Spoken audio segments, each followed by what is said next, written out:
Big pass நேர்களுக்கு வணக்கம். துசாரு உஷாரா இரு, ஒழுங்கா உன் வேலையை பாரு, உனக்கு தலைன்ற ஒரு பொறுப்பு கொடுத்துருக்காங்க. இப்படி தருதலையா சுத்தாத, அந்த லேடியை நம்பாத, அவள் பெரிய கேடி, அந்த காஜி ஜோடிங்க கூட சேராத, அதுங்களுக்கு மாமா வேலை பார்க்காதன்னு நம்ம எவ்வளவோ சொல்லி பார்த்தோம். ஆனால் துசாரு கேட்கல, உஷாரா இல்லாததுனால இப்போ ஃபர்ஸ்ட் ப்ரோமோவில் அவரை வச்சு செஞ்சிருக்காரு பிக் பாஸ். எஸ், ஃபர்ஸ்ட் ப்ரோமோவில் பார்த்தோம் அப்படின்னா, இந்த வீடு கர்மம், நீங்கள் எதுக்குமே லாக்கிப்பட்டி வர மாட்டீங்கடா, ஒரு டிசிப்ளினே இல்லாத எல்லா சீசன்லேயும் ஒவ்வொன்றும் ஒவ்வொரு இடத்துல ஃபேமஸாக இருக்கும். பட் உங்ககிட்ட ஒரு ப்ராப்பரான டிசிப்ளின் கிடையாது, மைக் மாற்றுறது கிடையாது. ஏன் தலை நீயே பல தடவை இதை பண்ணாமல் இருக்க? ஸோ இப்படிப்பட்ட டிசிப்ளினே இல்லாத வீட்டுக்கு ஆல்ரெடி நீங்கள்லாம் தருதலைங்களா இருக்கீங்க. இதில் தலைன்னு ஒருத்தன் சும்மா உட்காந்து பொம்மை மாதிரி உட்காந்து மட்டும் எதுக்கு? அதனால் உன்னோட தலைன்ற பொறுப்புலேருந்து உன்னை தூக்குறோம் அப்படின்னு இருக்காங்க.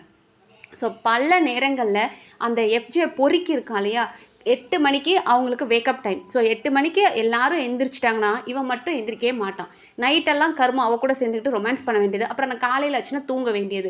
அதுவும் எந்த அளவுக்கு தூங்குவான் அப்படின்னா, அலாரம் அடிச்சிரும், எல்லாரும் எந்திரிச்சிருவாங்க, இவன் மட்டும் பெட்டில் படுத்து தூங்குவான். அப்போ நாய் குலைக்கும். ஸோ மறுபடியும் என்ன பண்ணுவான் அப்படின்னா, இந்த சோஃபாக்கு அடியில் போய் படுத்து தூங்குவான். நேற்றெல்லாம் அப்படி தான் பண்ணான். சோஃபாக்கு அடியில் போய், ஏன்னா கேமரோட ஃபோக்கஸ் எங்கெல்லாம் இல்லையோ அந்த இடத்துலலாம் போய் படுத்து தூங்குறது. நீங்கள் இது ரொம்ப விளையாட்டாக இந்த ஸ்கூல் பசங்க விளையாடுற மாதிரி எடுத்துக்கிறாங்க. ஸோ அப்படியெல்லாம் தூங்குவான். அதுக்கப்புறம் அது ஈவன் அதை நம்மளோட தலை துஷார் பார்த்தா கூட அவரும் அதை ஃபன்னாக எடுத்துகிட்டு போவார். ஏன்னா துஷார் எப்படிப்பட்ட ஒரு பர்சனாக இருக்கார் அப்படின்னா, அப்படியே கனி கேங் கூட ஜால்ரா. கனி என்ன சொன்னாலும், கனி, சபரி, எஃப்ஜே, கெமி இவங்க என்ன சொன்னாலும் அதை கரெக்டுன்னு அவங்களுக்கு சப்போர்ட் பண்ணுறது நம்மளால் பல இடங்களில் பார்க்க முடிஞ்சுது. இப்போது நேற்று மாஸ்க் டாஸ்க் எடுத்துக்கிட்டோம் அப்படின்னா, கனி கேங் என்ன சொல்லுதோ அந்த மாதிரி தான் அவர் அரேஞ்ச் பண்ணுவார். அதே மாதிரி பார்வதி கூட ஒரு சண்டை போடணும் அப்படின்னா ஃபர்ஸ்ட் அவருக்கு தோணாது, பார்வதிக்கா நீங்கள் இங்கே நிற்காதீங்க அப்படின்னு அவருக்கு தோணாது. அது சபரியோ கனியோ பருணி இதை பண்ணக்கூடாது அப்படின்னு சொல்லிட்டாங்கன்னா மனுஷன் பொங்கிட்டு வந்து கேட்க ஆரம்பிச்சிருவார். ஸோ 2 வீட்டுக்கும் பொதுவானவராக அவர் இருந்ததை விட கனி கேங்க்கு ஜால்ரா அடித்து கனி அக்கா சொன்னால் கரெக்டு அப்படின்ற மாதிரி தான் போனார். அப்போ எதுக்கு அந்த வீட்டில் நீங்கள் தலைன்னு இருக்கணும்? இப்போது எனக்கு துஷார் வந்து கேப்டன் ஆகும்போது ரொம்ப ஹாப்பியாக இருந்தது. ஓகே, மற்ற 2 பேர் கூட கம்பேர் பண்ணும்போது துஷார் பெட்டராக இருந்தார், கேப்டன் ஆனார் அப்படின்னு சந்தோஷமாக இருந்தது.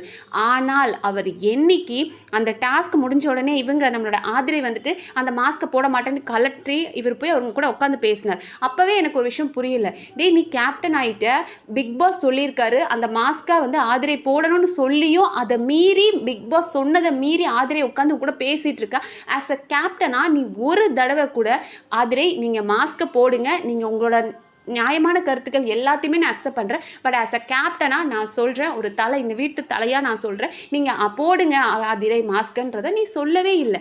அப்போவும் வந்து ஆதிரையை ஜஸ்ட் கன்வின்ஸ் பண்ணிட்டு இருந்தாங்க. ஆதிரை இருந்துட்டு இல்லை இந்த ரூல் எனக்கு பிடிக்கல அப்படின்றாங்க. இவர் ஒரு வார்த்தை கூட சொல்லலை. அதை நான் அன்றைக்கே ரெஜிஸ்டர் பண்ணேன். ஆஸ் அ கேப்டனாக உங்கள் கண் முன்னாடி ஒரு தப்பு நடக்குது, அதுவும் பிக் பாஸ் உங்கள் எல்லாரையும் கண்ட்ரோல் பண்ணுற பிக் பாஸ் சொல்கிறாரு, அதை கேட்காத ஆதிரையே நீ ஒன்றுமே கேட்கலையே அப்படின்றது வருத்தமாக இருந்தது. அண்ட் போக போக அவன் என்ன பண்ணுறான் காணவில்லை லிஸ்ட்டில் வந்துட்டு பார்வதி கூட சண்டை போடும்போது மட்டும்தான் அவன் தெரியும். அப்புறம் அரோரா கூட ரொமான்ஸ் பண்ணும்போது, அப்படி இல்லைனா கேமராவில் போய் கம்ப்ளைண்ட் பண்ணிகிட்டு இருப்பார். பிக் பாஸ் இந்த பாருக்கா சொன்னாவே கேட்க மாட்டாங்க, பிக் பாஸ் நான் சொல்கிறதெல்லாம் மீறி எதிர்த்து பேசிகிட்டு இருக்காங்க பிக் பாஸ். இந்த ஸ்கூல் பிள்ளைங்களாம் போய் மிஸ்கிட்ட கம்ப்ளைண்ட் பண்ணும் இல்லையா, மிஸ் அவன் அடிச்சிட்டான் கடிச்சிட்டான் கிள்ளிட்டான்னு, அந்த மாதிரி கேமராவில் போய் கம்ப்ளைண்ட் பண்ணிகிட்டு இருப்பாங்க. சார் நீங்கள் தானே சார் கேப்டன், நீங்கள் தான் எல்லாரையும் கண்ட்ரோல் பண்ணணும்.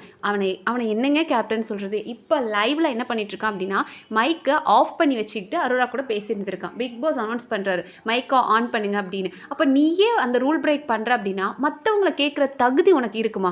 அந்த காஜி ஜோடி இருந்ததே யார், ஆதிரை அண்ட் எஃப்ஜே, உன் கண் முன்னாடியே அவங்க 2 பேரும் கிஸ் பண்ணிட்டு இருக்காங்க. டே, இது அதுக்கான பிளேஸா? உன்னால் கேட்க முடியாது.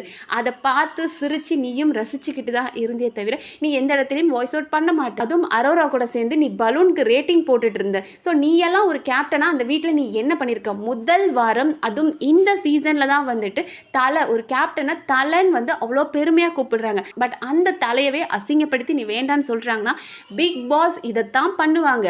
அவங்களுக்கு யோசிச்சு பாருங்க, இத்தனை சீசன் இல்லாத ஒரு பெரிய ஒரு பட்டம் இந்த தடவை கொடுக்கப்படுது அப்படின்னு சொல்லிட்டு அதுல இருந்த நபரை தூக்கும் போது அது எந்த அளவுக்கு இம்பாக்ட் கிரியேட் பண்ணும் அப்படின்றது பிக் பாஸ் டீமுக்கும் தெரியும். ஸோ அவங்களுக்கு ஒரு இம்பாக்ட் கொடுக்கணும், இந்த கேம்ல வந்து அவங்களால முடிஞ்ச அளவுக்கு ஒரு சுவாரஸ்யத்தை கொடுக்கணும் அப்படின்றதுக்காக உங்களை எந்த அளவுக்கு வேணாலும் கீழ்த்தரமா அவங்க நடத்துவாங்க. அவங்களுக்கு இடம் கொடுக்குற மாதிரி தான் நம்மளோட துஷாரும் நடந்துக்கிட்டாரு. ஸோ ஆப்வியஸா பிக் பாஸோட இந்த பனிஷ்மெண்ட் அவருக்கு தேவை.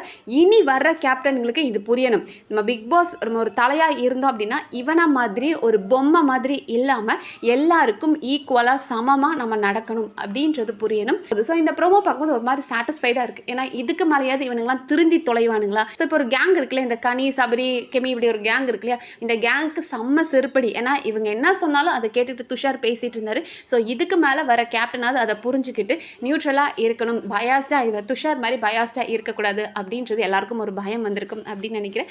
ஸோ பார்ப்போம். இன்னும் லைவ்ல எதுவும் நடக்கல. லைவ்ல எல்லாரும் கூடி உட்காந்து பேசி ஃபன் பண்ணிட்டு தான் இருக்காங்க. வேறு ஏதாவது இன்ட்ரெஸ்டிங்காக நடந்தா அப்படின்னா நம்ம அடுத்த வீடியோட பார்க்கலாம். அண்ட் இந்த வீடியோ உங்களுக்கு பிடிச்சிருந்தா சப்ஸ்கிரைப் பண்ணி சப்போர்ட் பண்ணுங்க. நன்றி.